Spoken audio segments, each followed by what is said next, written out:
Wasabi. How everybody doing? Just made a quick beat. Want to kind of share it with everyone. I'm on my other channel sometimes because it went viral. I got like somewhere like almost 80K on one video. So I went viral and now it's down to like 1,000 a day. So it'll be cut off soon. But at one point it was at 16. So yeah.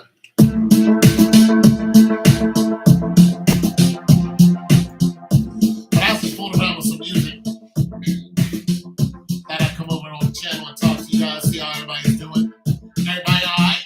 Y'all been drinking your water? Everybody been good? What's been up? What's new? Y'all been chilling?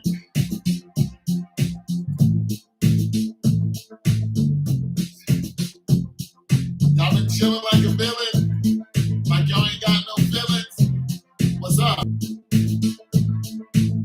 I stopped making music on the channel because people didn't like it. People had issues with what I was doing. It was unsubbing.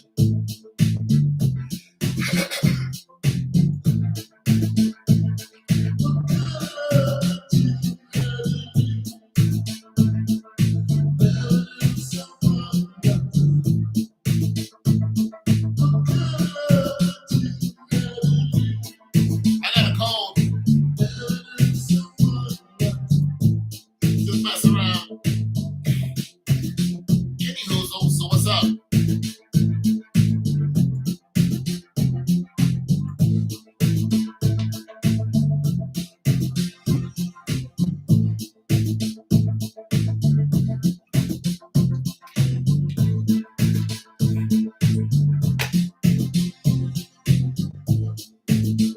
So what I used to do is come on here and I would make a beat according to what you guys would ask for, and then I would try to write a song to it.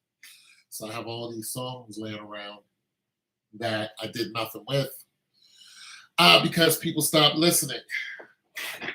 Although I don't mind jamming on my own, it's just a lot more fun when,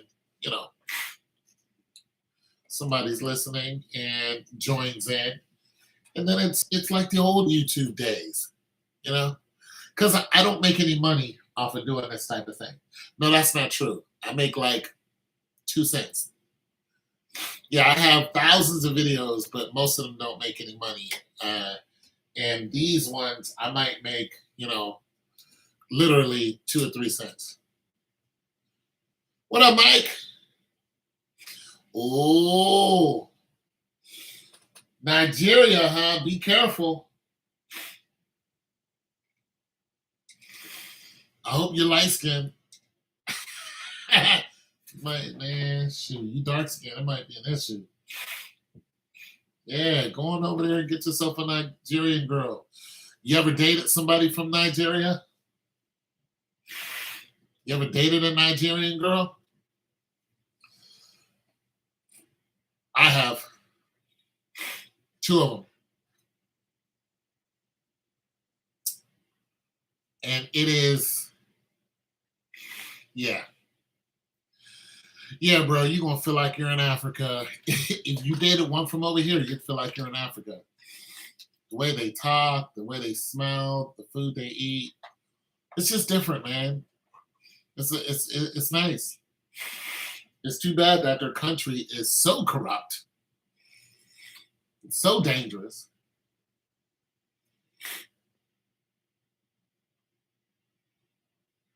Yeah, I hope you're not light-skinned, bro. No, I hope you are light-skinned. I hope you light-skinned, bro. You dark-skinned? You my complexion? I'm about to play some music.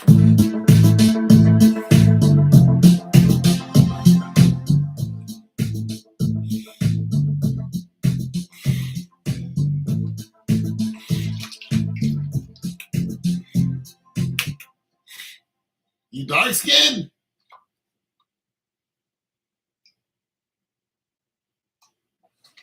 Can't tell the difference between you and M'Baku. I don't know, bro. I don't know about all that, bro. I don't know about all that going to Nigeria. Not when you look like M'Baku.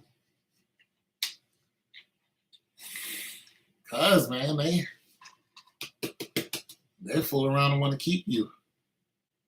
You cannot go back to America. Why can't I go back to America? It is no longer your country. Like, why? Because if you decide to go back to America, somebody will take your place. You look just like my cousin M'Baku. And he would love to go to America. So either you stay here and stay alive, or you try to get on the plane and we take your life and your ID. It has happened. I don't know if it happens a lot, but it has happened. My buddy almost got stuck in the Caribbean, Jamaica, I think. Big old 6'4", dark skin. Yeah, they tried to do it. They tried to take his ID and come back as him. Yeah, they stuck him in the when he was trying to come back, they held him up at the airport. No lie, I wouldn't make it up. I wouldn't make it up. I'm not trying to strike fear in nobody's heart. That's the reason why I never went to Nigeria. Well, I've never gone to Africa. And, the places I want to go. I mean, I'm just saying, Mike, I ain't going, hey, Tone don't lie. I don't do it. You know what I'm saying? Just be aware. But if you do go over there and you have a good time, you're probably going to make it back, of course. Get to know somebody from over there. Get to know a Nigerian girl. Just don't make her any promises, but get to know one. Or two. It's the most. Nigeria is very interesting because it's the most populated. It's one of the most populated countries in the world for its size, and the women and the men die at the same age. So they don't have where men die earlier than women, like over here. No, they both die at the same age, somewhere in between 68 and 70 for the average, or something like that. It's just a very corrupt country. The diamonds are running out. They still have the Dutch over there controlling the Africans and making them dig for diamonds and paying them $1 a day. Child labor is still a thing over there. Child labor is running rampant all over the world, actually. But it's really big over there.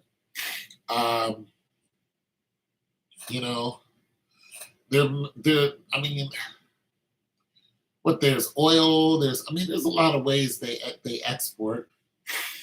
You met a girl? I like them.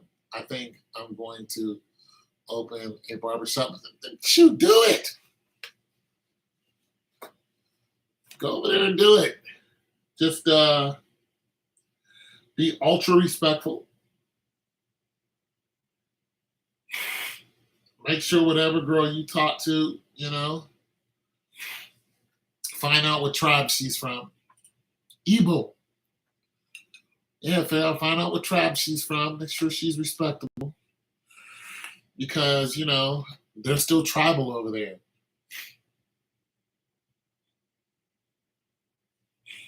You gonna send me a few dollars?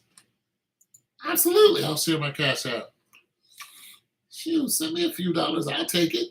I love a few dollars. I love a ham sandwich. That's what I like. Turkey sandwich. That's how I equate everything. You can tell I'm getting old. People be wanting me to do stuff. I'd be like, well, shoot. If I can get a ham sandwich out of it, I'll do it.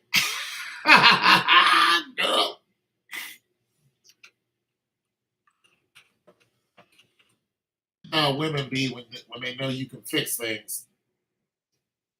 She got one neighbor when her man ain't around, she calls me to fix stuff. She know I ain't going to do it if she ain't paying me. Like I don't want nothing else. I don't want nothing. I don't want nothing else, lady. Pay me. I'll do it. Can you come over and fix my door? We got people who are around here to get paid for that. They can fix your door. But she's, can you fix my door? Yeah, I'll fix your door. Pay me. My refrigerator's leaking. Can you? I'm like, sure, I'll fix your refrigerator. I'm the one that sold her that refrigerator.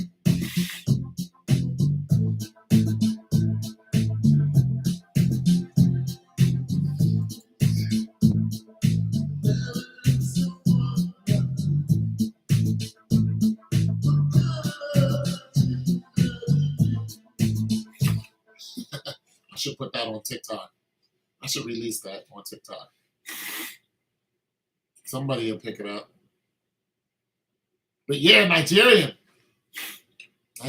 man. Back when I was 30, 25 years ago, I worked at an office job,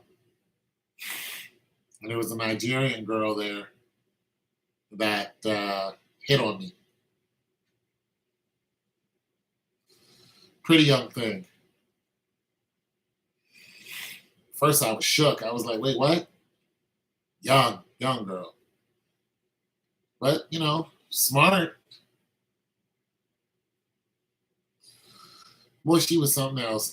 She was something to look at. But, I looked like her countrymen. So she was attracted to me. And it was cool for a minute. And then when she was, finished, she was like, she came to my office. She was like, yeah, we're done. She's like, yeah, I don't want to do this anymore.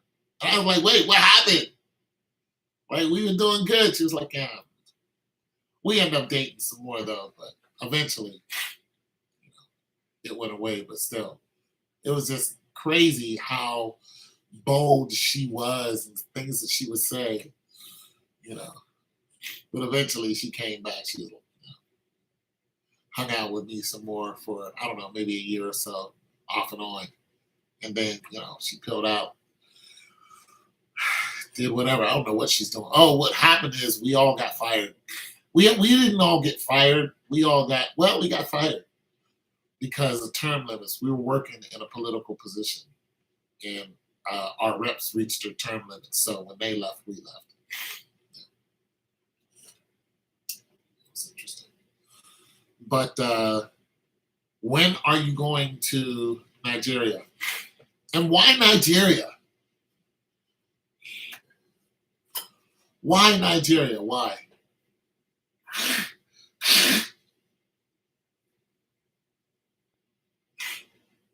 When are you going and why? See, me, if I'm going to Africa, I think I'm gonna, I don't know, Senegal. I think I'm attracted to Senegal. I want to go over there, check it out. Maybe some other places. Yeah. I don't really have it on my bucket list because I could have went. I don't even know how much it costs to fly to Africa and stay for, I can book a trip right now, but, the economy is kind of messed up. And I would be trying to get that money back. That's the problem. All my sales and everything are down, so I couldn't get that back. But let me see something.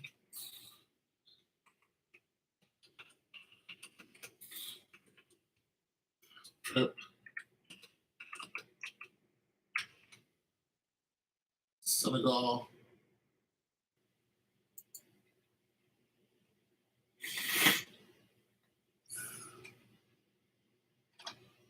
I ain't going on no ship.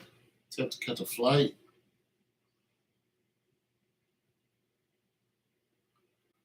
Senegal vacation package, 2003. Oh, that's not terrible. Oh, that's not terrible. I thought it was more expensive than that. I was thinking it's going to be somewhere around $5,000. Nah, it's only $1,000.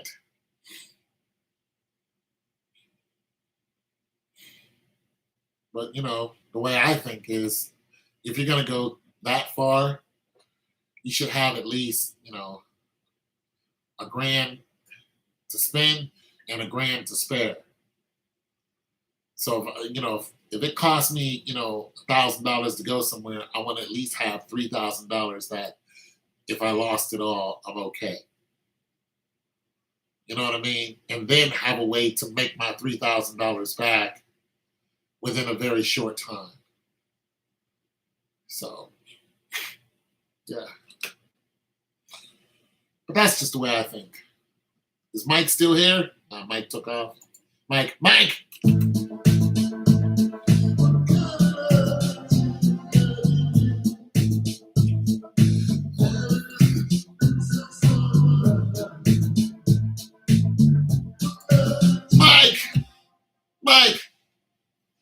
You just like it? The people, the girls. Early Jan. How much is it round trip? Hotel and all. How much is it round trip? Uganda. You also going to Uganda later? Next year? Linked up with some. And that used to be a dangerous territory too. Used to be. How much is it round trip to go to Nigeria and back?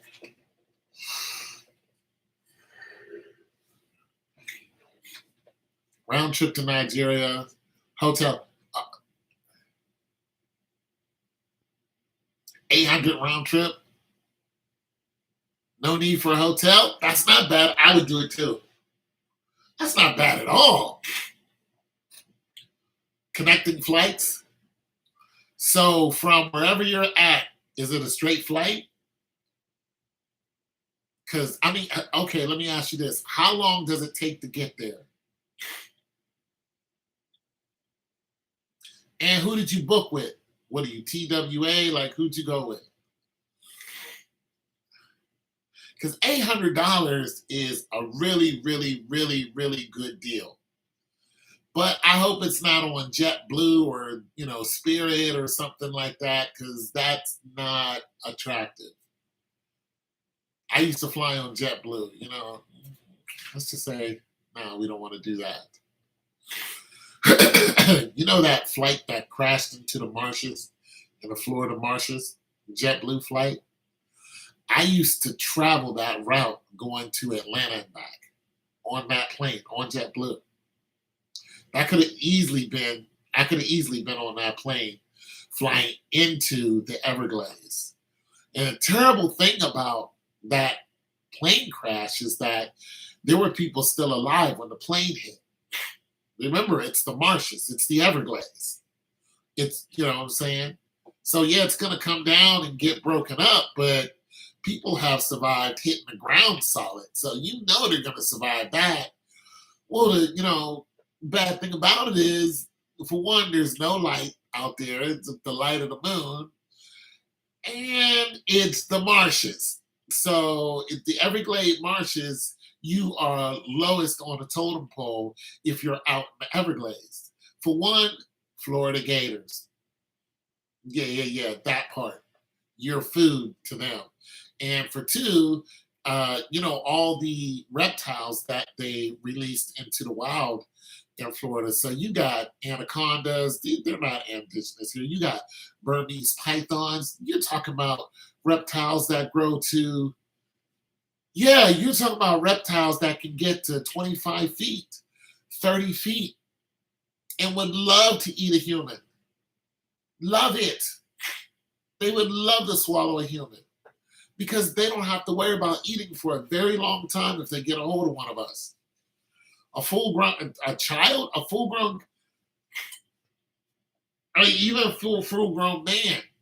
I mean, if you look at some of what these things can eat, because their jaws disconnect, their jaws. You've seen the movie Predator when he takes the thing off and his face opens up. Well, that's what snakes do. Their jaws disconnect. That's how come they're able to swallow some. These things eat capybaras, and you know what a capybara is? I mean, come on, they eat full-grown deer. It is ridiculous the stuff that they can swallow.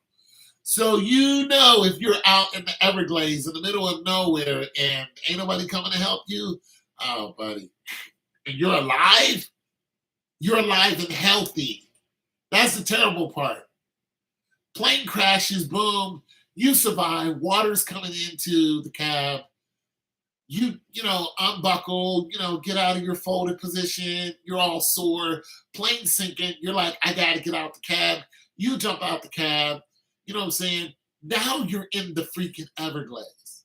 You don't know how deep the water is, but other than all the screaming and the fire, once that all goes away, you've just attracted every predator for 5 miles.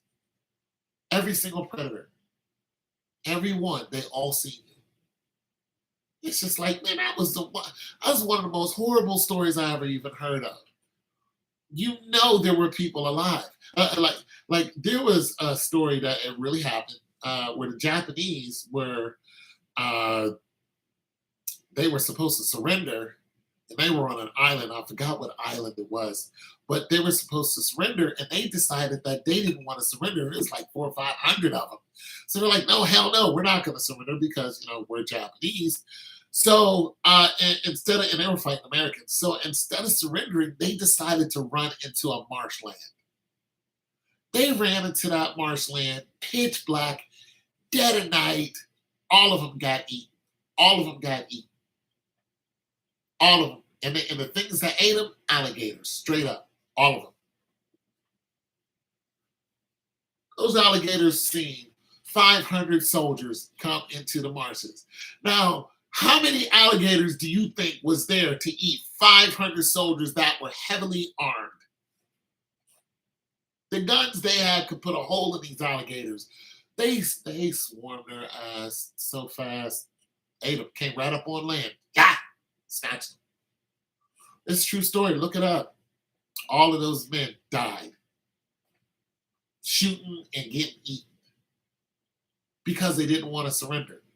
I'm just saying, it's just some wild stories, but yeah. So the flight, and I'm not trying to scare you out of anything. I'm just saying those flights that I was taking, flying over Florida, getting into Atlanta, I was on one of those flights, and I know I was. So that could have easily been me that crashed into the Everglades. And of course, after I heard about that flight going down, I never jumped on JetBlue again. Because I was like, wait a minute, I was catching that route. It's a very short flight. Very, very short flight, flying over the Everglades. It's not even an hour. It's just a hop, skip, and that's what really threw me. I was like, wait, that airplane was barely in the air. I'm telling you, it's like they don't even reach 30,000 feet. It is a real skip and a boom. You would think that flight would have been in the air for, all day. Nope, it's just a hop is really what it is. And when it went down, I was like, oh, that's something's really not right here. So, yeah. But yeah, I would like to go to Senegal. But yeah, the $800 is a good deal. And the trip I just looked up, the trip to go to Senegal is $1,104 or something like that. Let's see. $1,140 on Expedia. So that's to go to Senegal. I mean, if I was really serious about going, that's where I would go if I was going to head into Africa anytime soon. But unlike you, I don't know any Senegalese. I don't know any Senegalese people. So I would be very touristy And I'd be looking around like, "Eh." But the thing about the Senegalese is I look like them. Senegalese are usually tall people. And the thing about the Senegal people, or the Senegalese people, is the Senegalese people fought in a war either against or with the French. I think it was with the French. But anyways, they end up settling in Germany.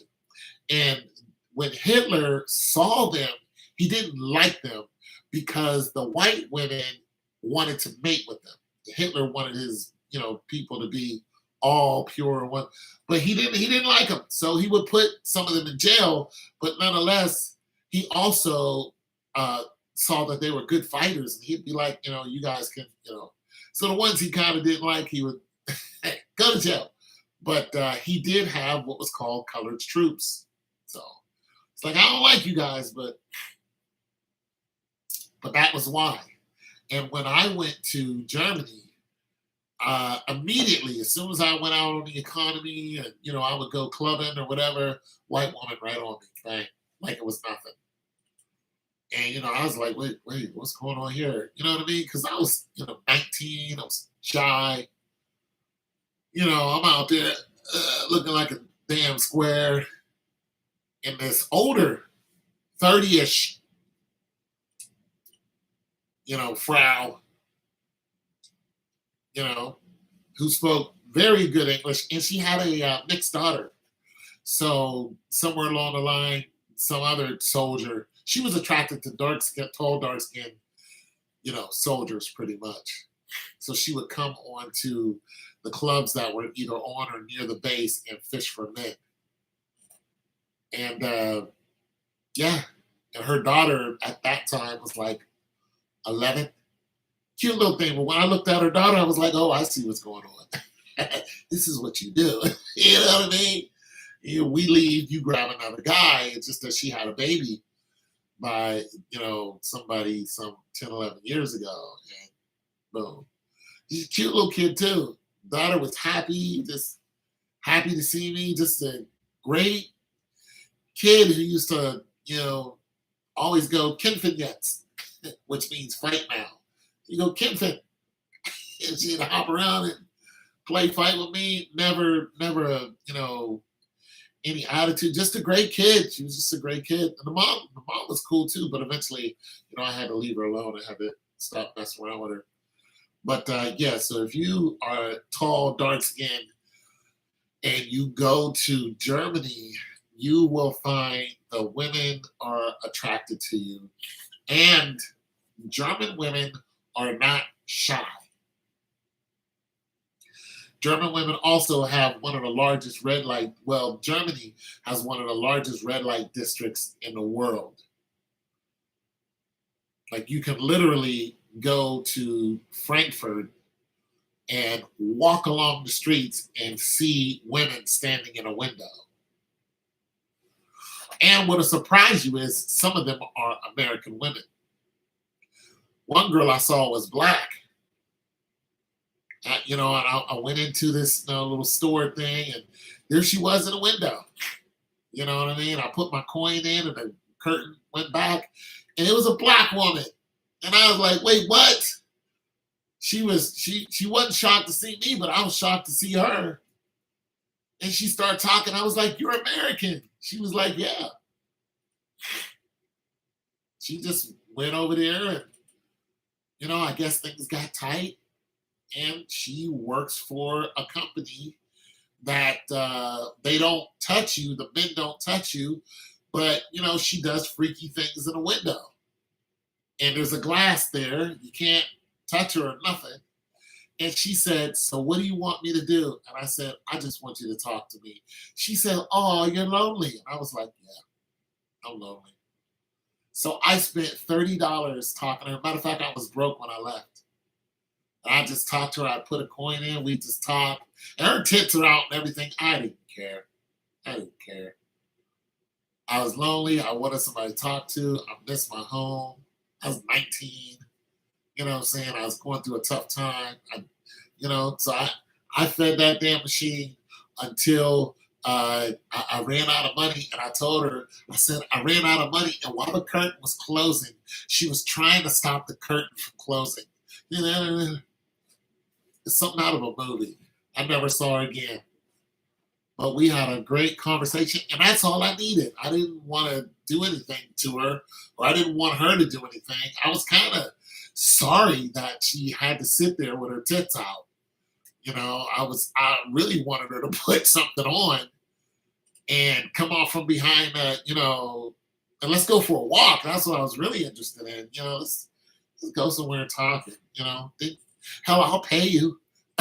Like, I'll give you the $30, instead of giving it to this machine. But so this is interesting. So I tell any black man, listen, if the American women are really not your cup of tea anymore, go to Germany. And you're going to find some interesting women over there because they have war babies, and I've met a few. Those are the mixed breeds, mixed between whatever, but usually black and German. The very thing Hitler didn't want happened anyway. And the reason why the white women or the German women wanted the black men is because, one, because of their height, and two, their skin, three, because they're well endowed.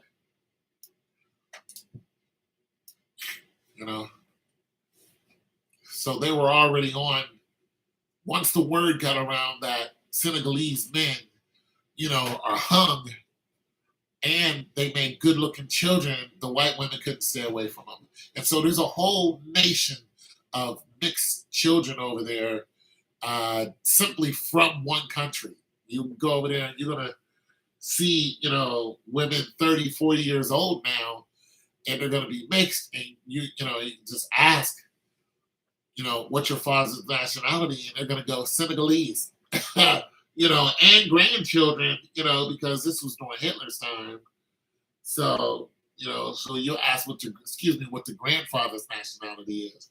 And they're going to say Senegalese. They're going to say, I'm half African and I'm half German.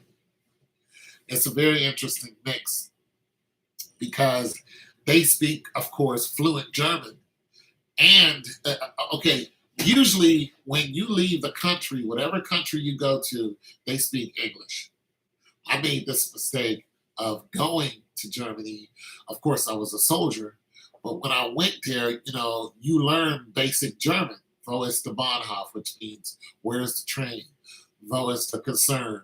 Where's the base? Because if you get lost, you need to get back to base. And you're thinking in your head, hell, I'm not going to get lost. Well, guess what? One day I jumped on the Autobahn. I was driving and I got lost because I couldn't read the signs.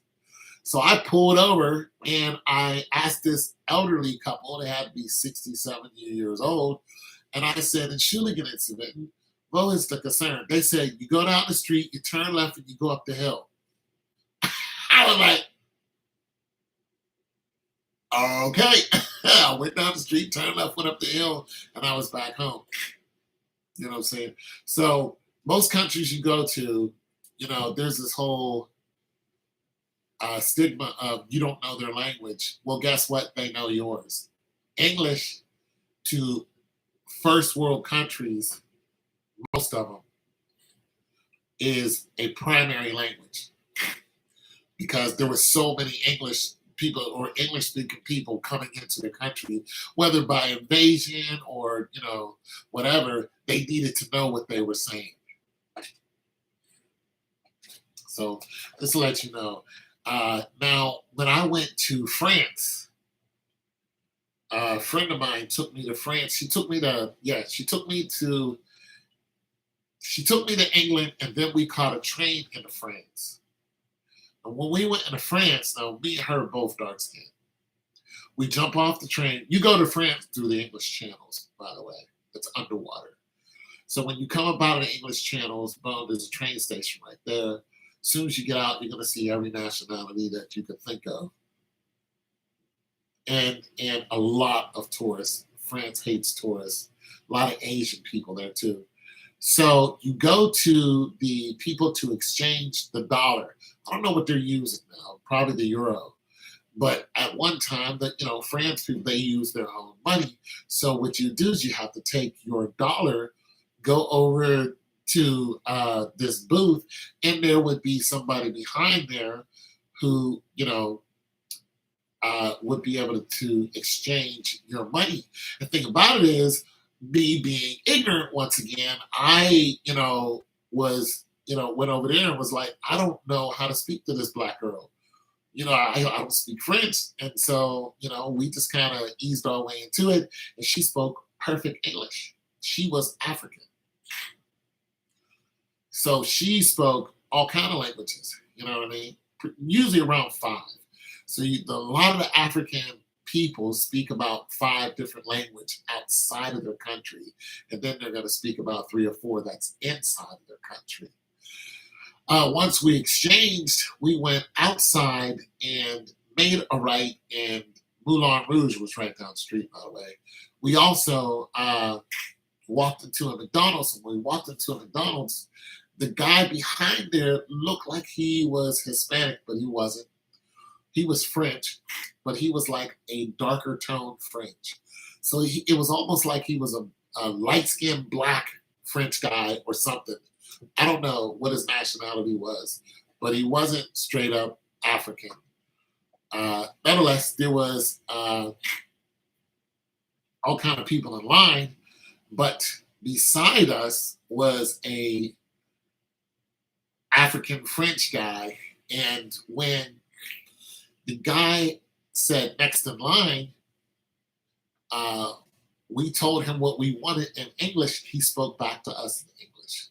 The person he spoke to before him was in French. The guy started to argue with him, and he spoke to him in French. So this guy was speaking different languages too. He was ready.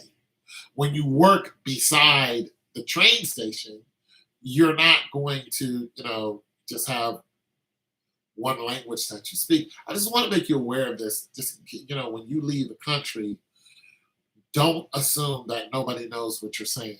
As a matter of fact, assume the opposite. Just, I'm going to assume, unless they're in the bush.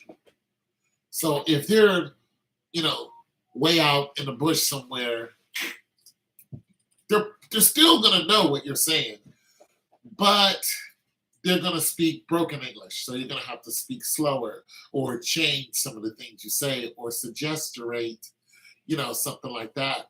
But in countries where the Europeans have invaded heavily and still occupy those spaces, everybody speaks English.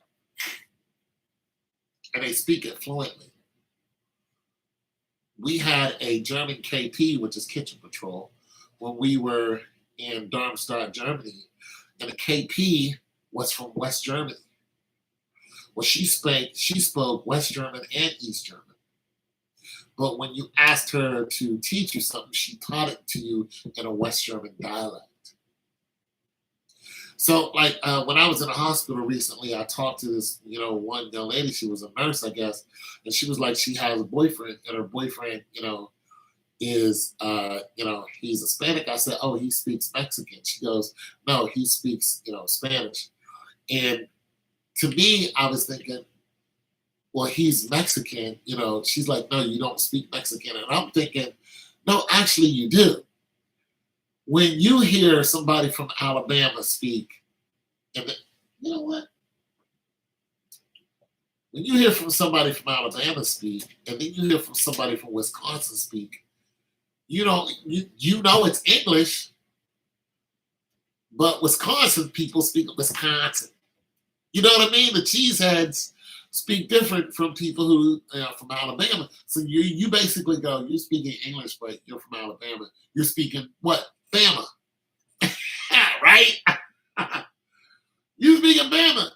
So when you listen to people who are, speaking Spanish, and one comes from one region, the other one comes from another, if you really spoke Spanish, you can tell that the diction is different. So, but I didn't say anything. I was like, okay, whatever.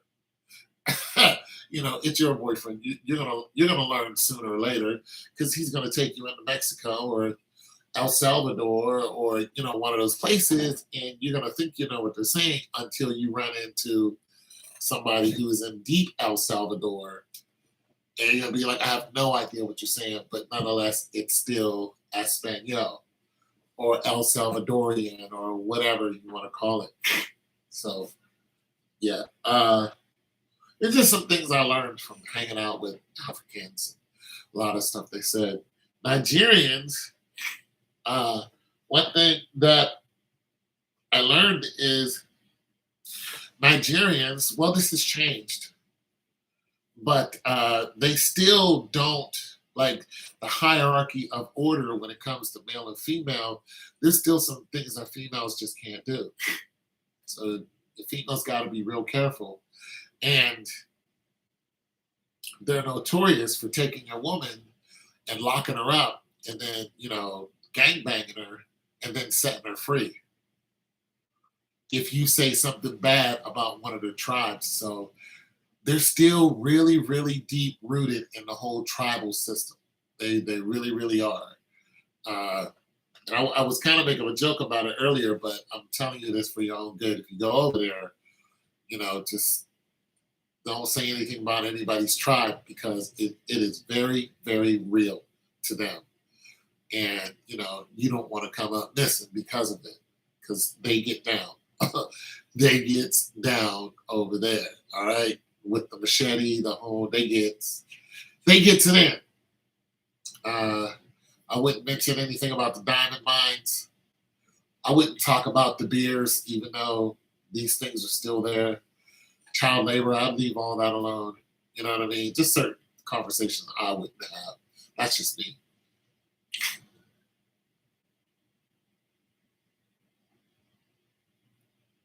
You're going to,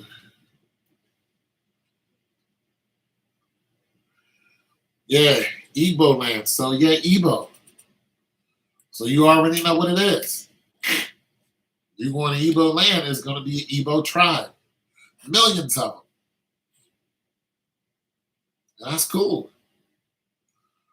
You know? Yeah, learn about them. Because, like I said, they're still tribal people, very tribal.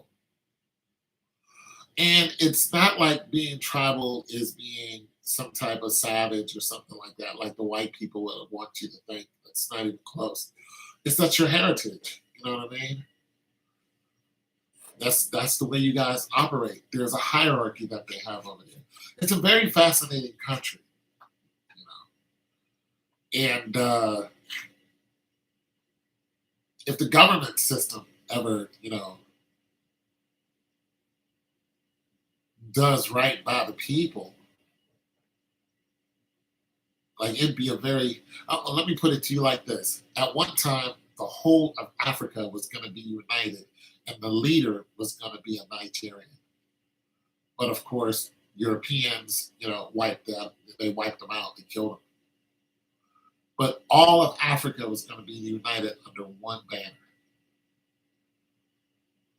But they was like, nope, took that. We're not doing that. We can't have you guys united. Yeah, the guy was Nigerian. So yeah, there's that. I mean, there's just a lot of stuff about Nigeria I would look up before I would go there. Uh, and I would definitely, if you got people, I'll definitely stick close to them, and it just wouldn't hurt if you had some extra money on you that nobody knew about, just in case something happens and you end up in the jail, or you don't even have to end up in jail. You could just be walking down the street, and police officer can stop you and ask you for money, armed. That still happens today. Yeah. They'll walk right up to you and give me your money. And I mean, take a good chunk of change off you.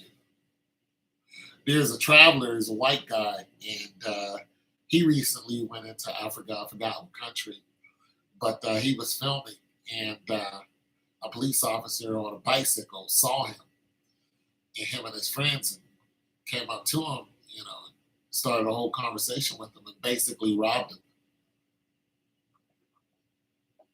And they had to pay it, or they're going to go sit in a jail, and it's a whole different animal than over here. Whole different animal. Uh,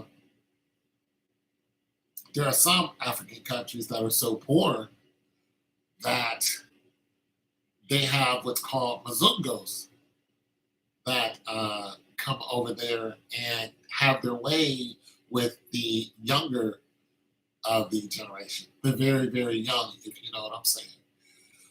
But mazungos are white men, usually from England or France. And they come over there because they know it's dirt poor. And the kids are the earners because the parents, they don't have any money. So the kids, girls and boys, have to go and bring money home. Well, the way they do that is they will go and walk where, they know the Mazungo will see them. And they'll walk along the beach. The beach is terrible because it's got, feces and stuff all over it. These kids are just walking, 6, 7, 8, 9 years old. And they're walking and they're waiting for the Mazungo to say something to them. So the European man will, if he likes a boy, he'll take the 6, 7-year-old boy somewhere, do his thing with him, and will beat the child. The child will come back all scarred up. And if the parents go to the police can't do anything because they don't have no money. Bazooko gets on a plane and he's out of there. This is very common in some very poor African countries. It's really sad. Yeah, it's really, really. Well, listen, nobody's getting away with anything. You're all going to stand judgment for that. But this is something that's happening now. This is not 30 years ago. This is current because the countries are constantly being controlled by the European nation. And what the European nations do is they keep these countries underfoot by, like the Dutch. The Dutch have pretty much a standing army in Nigeria for the diamond mines. Like there are armed men watching African children go down into these holes and dig up these diamonds with their parents. Very, very dangerous jobs. People die. These kids are working. Also, Goodyear is over there. My dad used to work for Goodyear. We didn't know none of this was going on. So that's going on right now.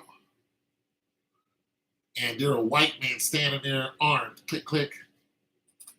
It's a bad situation. But the Dutch are the ones who started the war in Rwanda. They're the ones who told the Hutsis and the Tutsis that they're two different tribes. And they told them the difference between the two is their nose.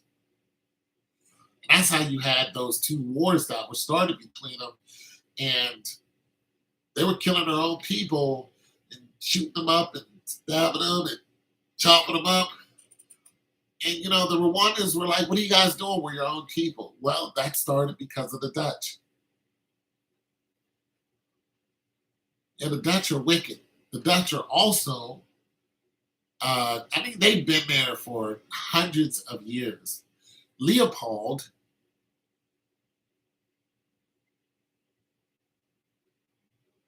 my man, I didn't really expect it, but thank you. Leopold went over there and killed 15 million Nigerians. 15 million. And that was just him by himself. That's not compared to what the French and English did. 15 million Nigerians. Turned them against each other, slaughtered them. And what he would do is he wanted them to dig for diamonds or gold or whatever it was. And when the kids would return, these are children, these are 10-year-olds, boys and girls, when they would return and they didn't have any of what, the materials he was looking for, Leopold would cut off their hands. He would cut their hands off, chop, and then he would give the hands of the children to the parents and then take a picture, have the parents stand there with their child's, oh my Lord God, with their child's hands in their hands. There's pictures of this. And the child is standing there with the arms cut off, and the father is standing there with his little girl's hands in his hands. I hope Leopold is burning in the devil's hell. And anybody who went along with that ridiculousness, including some of the Africans, because we know that Africans captured Africans and enslaved them, and they're still doing it today. They're still doing it today. When Gaddafi, when the US, when the CIA decided they didn't, to get rid of Gaddafi because he was trying to make changes, they went over there and took his oil. Man, please, where do you think all them Africans went? They were trying to get into Spain. Look at Francis Ngannou. Look at his story. He had to run across the desert, climb a fence to get into Spain. Yeah, look at his story. A lot of people, a lot of Africans today are dying because of what the Europeans are doing.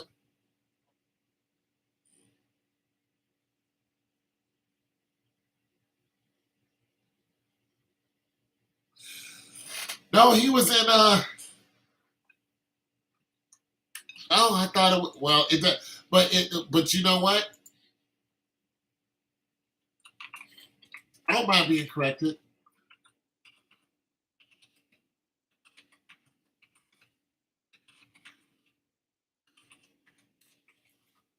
But let me.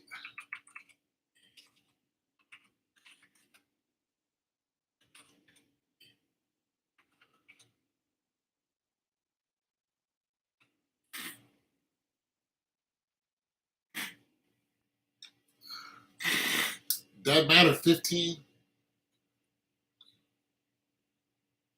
Leopold reigned over the. Okay, he was in the Congo Free State. However, he was infamous for brutality. The people of the Congo were forced to labor. Okay, it was the Congo, including rubber factory. The person Leopold estimated varied, but about half the Congolese population died from punishment. I thought he was in Nigeria too. Well, one of those tyrants was in Nigeria also, but yes, Leopold was in the Congo. So I stand corrected. Thank you very much. Yeah, thank you. But the point is still clear. He killed 15 million, and I think he was in the Congo. Yeah, for the rubber. Also, the Congo has geodes. So the Congo has large diamonds in them. And yeah, they're always, De Beers is always looking for those diamonds because diamond is a woman's best friend type of nonsense, which is a diamond is intrinsically worthless other than cutting. Other than that, a diamond's worthless. So yeah, there's that, but I stand corrected. But Leopold was terrible, and the thing about it is, his people didn't even like him. Like they were like, go over there and go do something. You know what I mean? So he was a terrible, terrible person. I'm checking my cash up because I didn't get a thing that says you got anything, and so I'm like, I hope you didn't send it to the wrong person because if you did, now I have to, Oh, okay. Yeah. Yep. Okay. Yeah. Thanks. I'm gonna go ahead and put that on the stock. I'm gonna go ahead Pick me a stock. You know what I'm gonna do? I'm gonna put it on. I'm gonna put it on Bitcoin right now. Absolutely. Let me buy some Bitcoin. Boom and boom, boom, boom. Just bought some Bitcoin. There it is. I believe Bitcoin is going to go back up to 60. Right now it's at 17. So, anyways, so Africa is still being traumatized by the European who, I mean, if you look at South Africa, I mean, they have a standing army. The Europeans have a standing army in South Africa, and they don't want to leave. But there is a civil war over there where the South Africans are killing the South African white people. They want them out of their land. But the white people are like, this is our land. And I'm like, the caucasity of you saying this, just because your people took over, 100 or so years ago, and when you were born, it doesn't mean it's your land. But what they are is they're farmers. So these farmers over there in South Africa are like, this is our land. Like, I was born here. This is our land, And it's like, well, wait a minute. This is not your land. Your people came over here and completely stole this land, killed off the farmers, so on and so forth. Kind of a lot like they did here. And there is no South African who's a real African. Like, this, but some of them decided they don't want to leave. Well, some of the black people, the Africans, have decided we're going to commit the same atrocities to you that you have been doing to us. So they went on to some of these people's land. One lady was an elderly white woman. She never saw it coming. They broke into her house. They tied her to a chair, and then they took a drill and drilled her knees. This really did happen. And one of the guys said, it's not a matter of when. It's not a matter of if they're going to do it to you. It's a matter of when they're going to do it to you.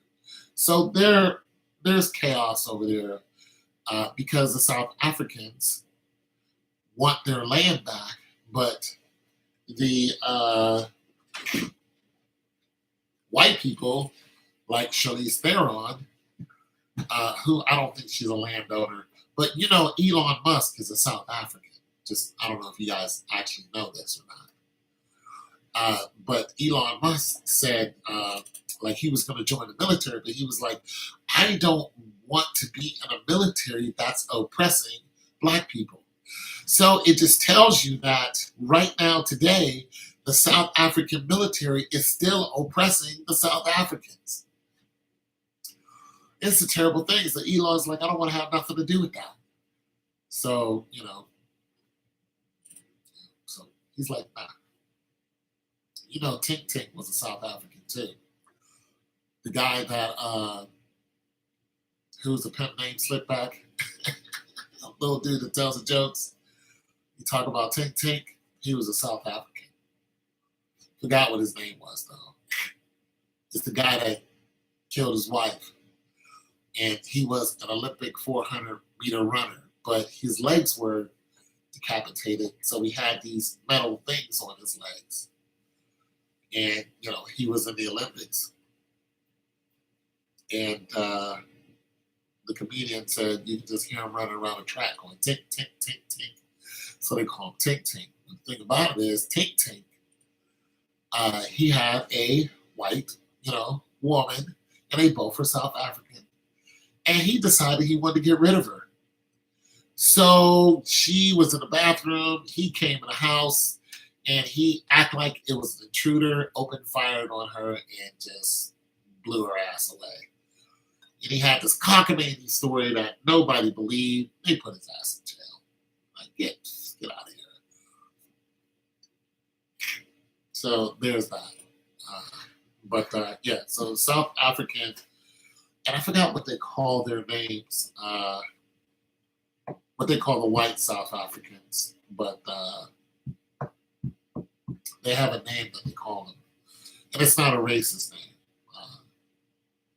Forgot what it is, but nonetheless, so they are still oppressing the black people in South Africa, but the black people or the Africans have decided to fight back, and they are committing atrocities. And I'm not for drilling Wazungu. Yeah, thank you.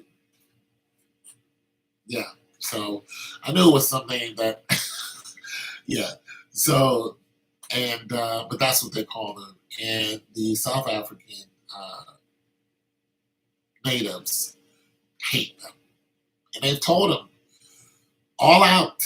Even the country and statesmen have told them, "Get out of our land, get out of our land, give us our land back." But when you have, you know, F-35s and F-22 Raptors flying over your head, yeah, guerrilla warfare is all you really can do. And they're only going to take so much of that. And the thing about this is when the apartheid, now that the apartheid's been abolished, and the apartheid is terrible. Now that the apartheid's been abolished, you have more poor white South Africans over there now than there's ever been. And when the apartheid was going on, all these people had money. When the apartheid was abolished, all these people lost their money. They all lost their money. So there's a bunch of poor white people in Africa who can't even afford to get on a plane. You can't leave. So it's a cruel joke, because you lived in a country where you pretty much knew what you was doing was wrong. Even if your friends, oh, my friend is Umbaku, like, get out, nobody cares. Get out of the country. And you were probably warned a long time ago to leave the country. But as long as everything's going right for you, you're like, nah, I think I'm going to stay. Well, things went bad when the apartheid got lifted, and all of the money that was going in your pocket is no longer there. Now you're dirt poor. Dirt poor, and you're unprotected. So now you have a bunch of angry natives who told you a long time ago to get out of the country. And they're just waiting. I mean, these are young men that are doing this too. And they're just waiting. They just sit and watch. And then they just roll up when they have an opportunity. They just roll up.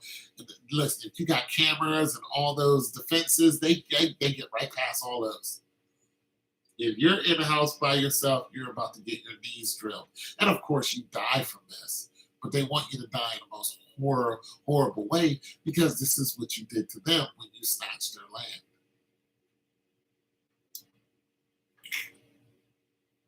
land. Still going on today. I say every white person should leave Africa. But now you got the Chinese. So the Chinese have been whispering in the air. It's just so evil the way this is going.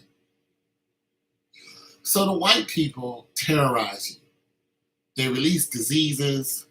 That's what the Dutch did. Release diseases, guns, all this other stuff. The Dutch is the ones who made the AIDS virus. 35 million people dead because of AIDS. They made the people think that they were being inoculated. It was a whole lie. But now that you got these countries that are poor and they can barely defend themselves, they don't really have a great standing army, and all this other stuff, they can barely defend themselves. Now you got the Chinese saying, well, we're going to take advantage of that. And that's what they did. So all these countries that are poor and they don't have no infrastructure and no military and they don't have, water systems and all this. I mean, they're starving, they're dying.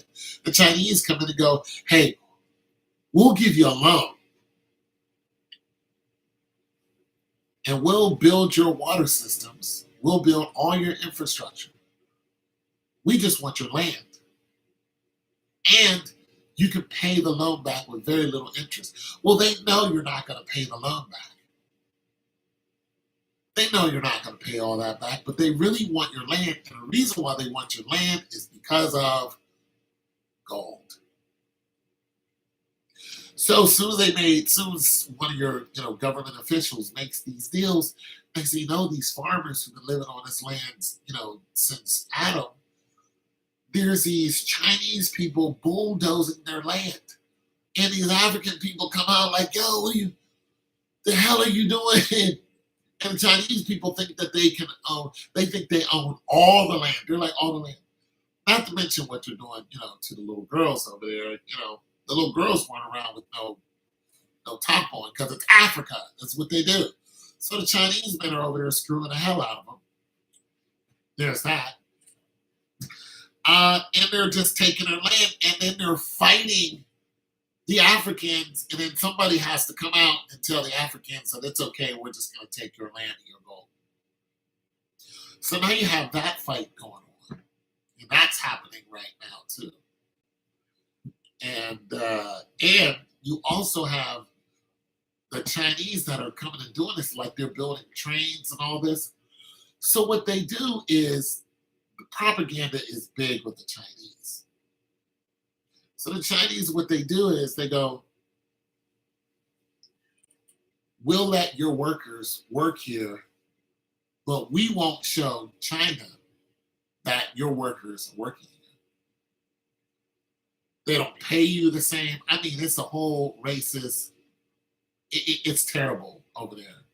And they're in their country doing this to them, completely terrorizing those people, treat them like trash. They think they can just throw these people away or discard these people. And I mean, it's a bad deal. And I'm thinking that there's going to be a civil war that's going to break out between the Chinese and the Africans sometime soon.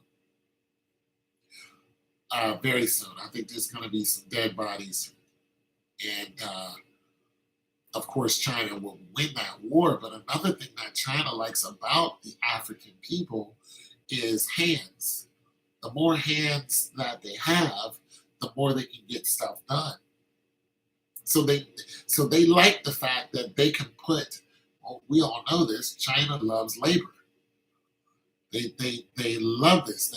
They love to come into a country that's poor, set up a whole whatever, and say, we'll pay you pennies on the dollar, which is more than what you've been getting, to go ahead and make these cell phones.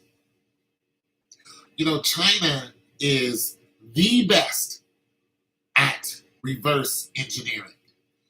Nobody on the planet can reverse engineer anything as well as the Chinese. As a matter of fact, they're so notorious at it that there's millions of dollars worth of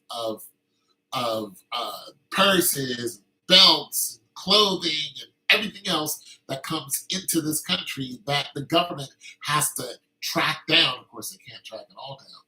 But that's what some government officials do. They send people out there to these borders, and they look at everything and they go, this is not Fendi. They open these cargoes. Donald Trump was in on some of that. He was stopping a lot of it. And he talked about the Chinese and how the Chinese exports and import numbers didn't add up to him. Because he was saying, if we export a car over there, we pay a higher number than you importing a car over here. He was like, China, why is that? There's one reason why there was a lot of cargo ships that were still left at sea. Because Donald Trump was like, no, I'm tired of this. I'm sick of it. You're not going to bring a bunch of stuff into here and we pay you top dollar. But when we try to do the same, you're like, no, we're not going to pay you that much. We're tired of that. So China is getting some pushback from well, not so much now, but they were getting pushback from Donald Trump. But just to let you know, some good that Donald Trump was actually doing, when he was talking about make America great again or America first. This is one of the things that pissed Donald Trump off, the import and exports that the Chinese were doing. They're basically ripping people off. So I'm not a Donald Trumper, but I was like, okay, I feel you on that because they've been letting it go. Just, Obama let it go, the Bushes let it go. You know what I mean? And Donald Trump is not a politician. Donald Trump is a businessman. So he's like, this is bad business. Like, no, you can't do this. So there's that. Uh, there's some other heinous things that the Chinese are doing, but the Chinese figure if we're getting you water, you're eating, we're putting money in your pocket, then we can commit all these other crimes against humanity, because they'll turn your lights off, literally. China is the largest property owners on the planet. They own America, they own Australia, they own different parts of Africa. China owns this land. We're indebted to China because they bought this land. They own the very land that you stand on. China. They have more money than pretty much anybody. I mean, people think the Saudis own the most money, and that might be true because of the insane amount of oil that they have. But I think China is right up there with them. Another thing about China, when you look at, okay, so let's look at an incident that just happened, about a year ago. There was a F-35 that was lost in the South China Sea. Somebody can correct me on this. I think it's the South China Sea because what happened is that airplane lost. I forgot how the story went. It wasn't shot down, but what happened is it went to land on an aircraft carrier and it missed. And when it missed, it went right into the sea, and boom, it was lost. Right. The pilot survived though because he ejected, but the airplane, boom, perfectly well, boom, into the sea, $35 million plane. Well, the big deal about that is if you don't get that plane, China knows that plane went down because they watch everything they do, especially in the South China Seas. So China knew that the plane went down, and you guys in the aircraft carrier, you have to ferry on because you don't have the wherewithal to, for one, to stop the ship, and for two, to go down and get this plane that's now sunk in the bottom of the South China Seas. You don't have the equipment to do that. So what they had to do was search for it. They had to say, okay, we were here, we don't know how the plane fell, yada, yada, yada. Well, before they could search for it, of course, China came out and started looking for it. So it was a race for time. The reason why they didn't want China to get a hold of that F-35 is because China can reverse engineer the radar systems. All the big thing about the the F-35, for one, is different variations. There's three different variations of the F-35. I think there's an A, B, and C. So one of the F-35s, I think B, can land like a Harrier jump jet. You notice we don't have any more Harrier jump jets. So I don't know if you guys know what those are. Harrier jump jets were the only plane that we had that landed vertically. But they were only flown by the Marines. So we no longer have Harrier jump jets, but we do have the F-35B that can do this. You have the C and you have the A, and there's different properties that they can do. So, and like I said, I think it was a 35. I don't think it was a 22. So, anyways, China, they didn't okay. So our defense, as far as airplanes is concerned, is the ability to mask ourselves. When you're looking at China's air superiority, you're looking at the most advanced, other than the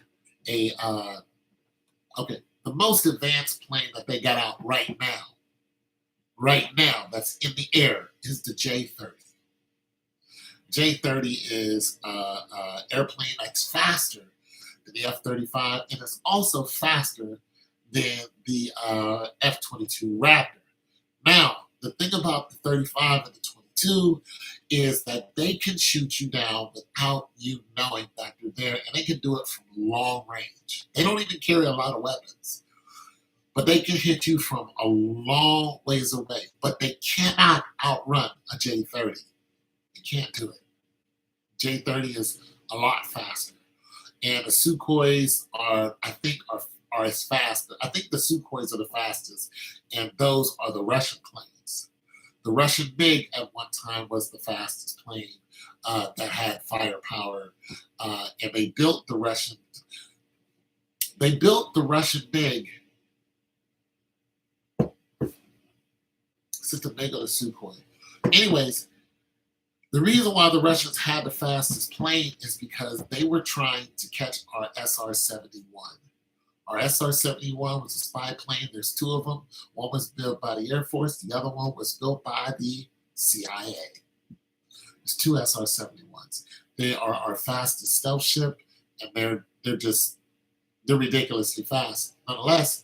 So what the U.S. would do is two pilots would jump in an SR-71, and they would fly at supersonic speed over, Russia or whatever, and then when Russia would spot them, they would try to hit them, of course, with a SAM, to surface-to-air missile, but the SR-71 would just outrun it. So they figure if we can't catch you with a surface-to-air missile, we're going to catch you with another airplane and shoot you down. This is why they had the fastest plane in the air at one time. Nonetheless, the J-30, the Chinese have the J-30. What the Chinese was going to do if they would have got hold of that the F-35, what they were going to do is they were going to look at it, examine it, and reverse it. And if they can reverse our radar systems, then that would make the F-35, the F-22, pretty much you'd be in a dogfight. But now you're in a dogfight with someone who's faster than you. So they would be able to see you from a distance and be able to beep, beep, beep. There you go. Our biggest advantage is you can't see us. It's stealth technology. You can't see us, especially when the cargo bays are closed. The only time you could see one of these planes, 22 or 35, is when the cargo bay opens. And that's for a very short time. It's like a bleep on your radar. Bleep. About that time, there's already a missile coming at you. So just wanted to hit you guys up with some knowledge right there. It's interesting, but that's the war that we're in right now. Now there's a Generation 6 airplanes that are coming out. America is already working on Generation 6. America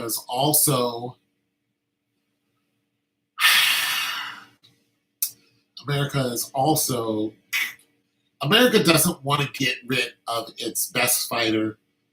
Its best fighter is the F-15 Tomcat. They don't want to get rid of this thing. For one, it's fast, it's lightning, but its maneuverability is pretty much obsolete at this point. And it's seen. You can pick it up on radar easy. It's not a stealth fighter. It's just a monster of a fighter that doesn't lose too many dogfights. However, they put like 8 or 9 of them. I think it was 5. They put 5 of them up against one F-35, and it wasn't even close. They were all shot down before they even saw the 35. And this was a mock war that they have. As a matter of fact, the only time they were seen is when the 35 was pretty much sitting on top of them. So, but America doesn't want to get rid of them because they have so many of them, and they cost 30 mil. So what they did was they repainted them, and they tried to paint them with like a stealth coating and done this whole thing. But the truth is, if you get a MiG-28 or you get one of these new MiGs up there, and it's gonna blow that thing out of the sky. It is long range. Look, listen. The new MiGs are able to tap into another airplane's computer. They actually did this to some. They weren't Saudis. They were forgot what nationality. Middle Eastern. They flew into Russian territory, and Mick came out of nowhere, and pretty much showed them what they do is like this. They show you that they're armed, and told him to beat it, get out of here, and then took over his systems. A couple clicks of a button and took over his airplane. Then he let his airplane go and told him to get out, because if he would have fired on him, that's an international incident. Now everybody's blowing each other up. It's very interesting, but I like talking about these situations.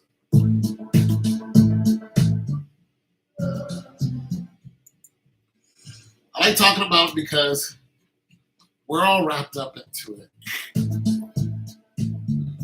We're all wrapped up into it. And one way or another, you're wrapped up into it.